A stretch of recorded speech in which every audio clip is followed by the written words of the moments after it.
This is a fun, fast, and fabulous pasta dish. 1 pan ready in 12 minutes. Let's do this. First, we saute 1 pound of boneless breast of chicken.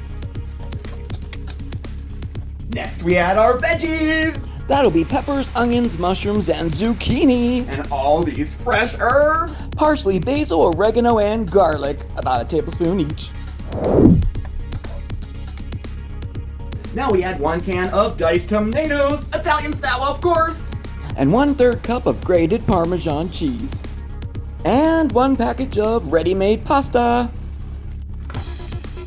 Yep, another 4 minutes.